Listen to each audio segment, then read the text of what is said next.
جس نے سکھ میں شکر ادا کیا اس نے دکھ میں رب کو بہت قریب پایا۔ جو وقت گزر گیا اس کو یاد کر کے کچھ اصول بنا لیں، جو وقت باقی رہ گیا ہے وہ بہتر ہو جائے گا۔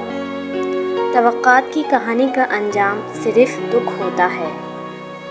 وہ نیکی سب سے معتبر ہوتی ہے جس کا رب کے سوا کوئی گواہ نہ ہو۔ قدر کرنی ہے تو زندگی میں کرو، چہرے سے کفن اٹھاتے وقت تو نفرت کرنے والے بھی رو پڑتے ہیں۔ اپنے جذبات کچل کر دوسروں کے جذبات کا احترام کرنا، یہی وہ منزل ہے جہاں انسانیت تکمیل پاتی ہے۔ عورت کی بدصورتی یہ ہے کہ اس کی خوبصورتی کو ہر کوئی دیکھے۔ وقت کتنا بھی برا ہو گزر ہی جاتا ہے، لیکن رویے، لہجے اور الفاظ ہمیشہ یاد رہتے ہیں۔ عبادت کا بہترین وقت جوانی ہے۔ عزت پانے کے لیے عزت کرنی پڑتی ہے۔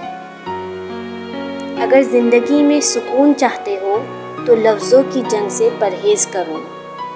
ہم کیا جانیں دکھ کی قیمت، ہم کو سارے مفت ملے ہیں۔ الفاظ وہاں کوئی وقت نہیں رکھتے جہاں سمجھنے والے خاموش اور نہ سمجھنے والے داد دینا شروع کر دیں۔ اخلاق وہ چیز ہے جس کی کوئی قیمت دینا نہیں پڑتی، مگر اس سے ہر چیز کو خریدا جا سکتا ہے۔ اناؤں، نفرتوں، خود غرضیوں کے گہرے پانی میں محبت کھولنے والے بڑے درویش ہوتے ہیں۔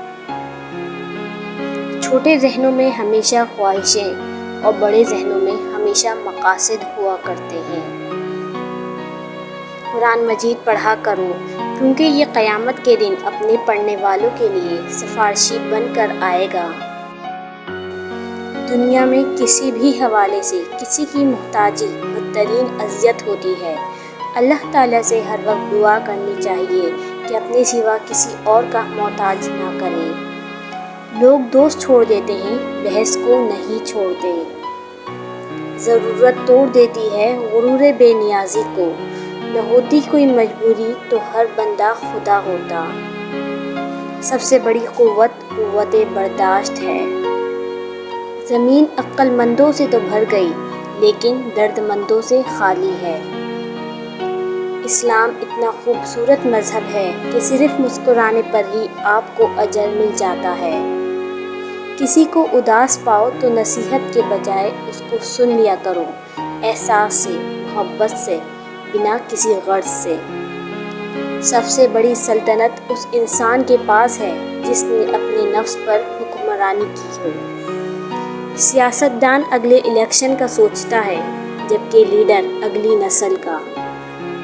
مرنا تو اس جہاں میں کوئی حادثہ نہیں، اس دور ناگوار میں جینا کمال ہے۔ کسی گنہگار کی سب سے بڑی پکڑ یہ ہے کہ وہ اس دنیا سے بغیر توبہ کے چلا جائے۔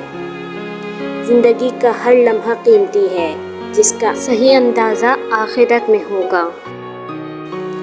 سننا سیکھ لو، بولنا تو سب کو آتا ہے۔ لوگوں کے چہرے پر مت جائیں، چہرے سے بڑا کوئی نقاب نہیں۔ اکڑ تب تک چلتی ہے جب تک پکڑ نہیں ہوتی۔